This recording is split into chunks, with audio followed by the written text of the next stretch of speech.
level, and the objective is to spread it throughout the Amazon. Essa é a melhor, a produção.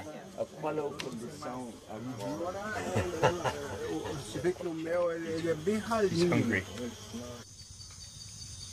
As forests are restored, Zone 4 is created, a semi-wild area that requires little input, but that yields timber for harvest and wild food for foraging.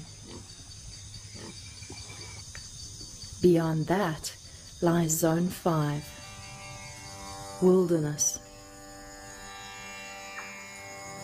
Here, nature is observed for her exquisitely evolved systems, so that those systems can be replicated. And therein, the first principle of permaculture is realized: to work with nature rather than against her.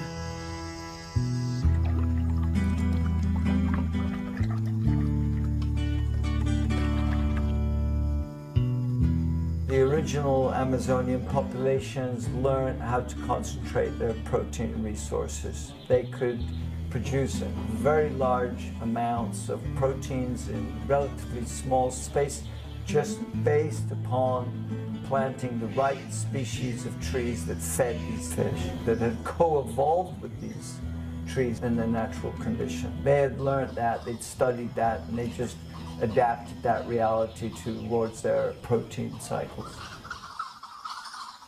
We know from commercial fisheries that 60% of all the production costs goes towards external inputs, the feed.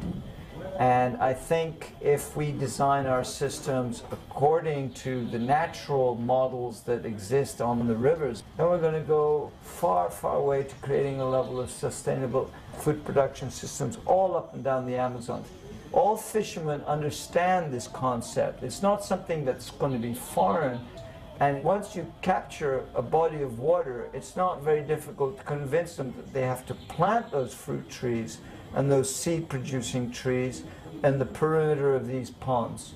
It's a very simple thing to convey that information, and they'll get into that habit once you organize the system.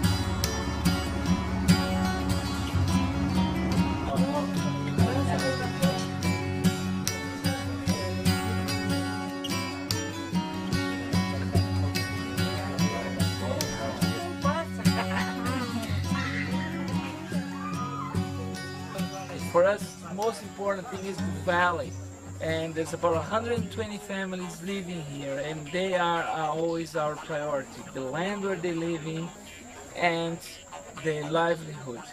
That means that we have developed actually an economic policy, and our economic policy is very clear. Whatever we can get from the valley, if we're going to spend money, if we're going to employ people, if we're going to consume anything, we give first priority to these 120 families. That is just a small thing to do, but I believe it made all the difference. Like all the fertilizer used here, for example, is the crap from all these 120 families and the people that visit us here. We don't buy fertilizer. We produce it every day, right? What we're creating now is what we call an ecosystem of sustainable enterprising. So we have encouraged our people to open business, like the kitchen. The kitchen now is an independent business that works in here. And the courses now are an independent business.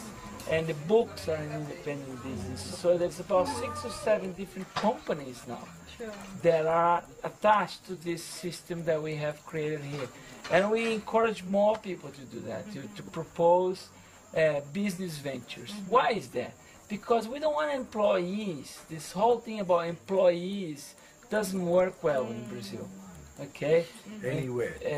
Yeah. So, but if you teach people and you encourage them to actually be enterprising, turn their ideas into viable business solutions, and that's connected to a sustainable product and to an ethical view of profit and income, you can create sustainability now.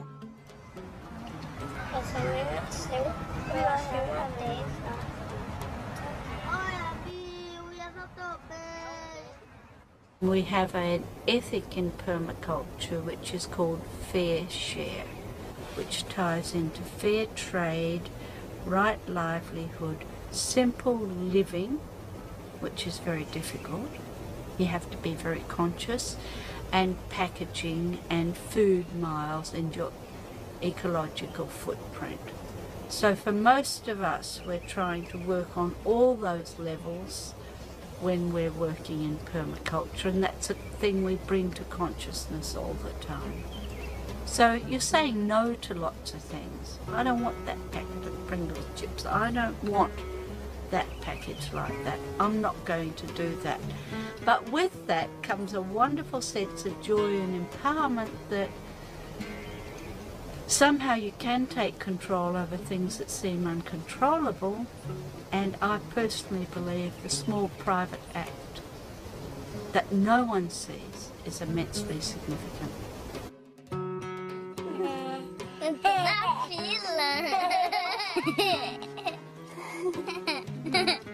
Permaculture is about creating better living conditions. It's about creating a better world. It's about creating clean energy. It's about good food. It's about fun. It's about better life.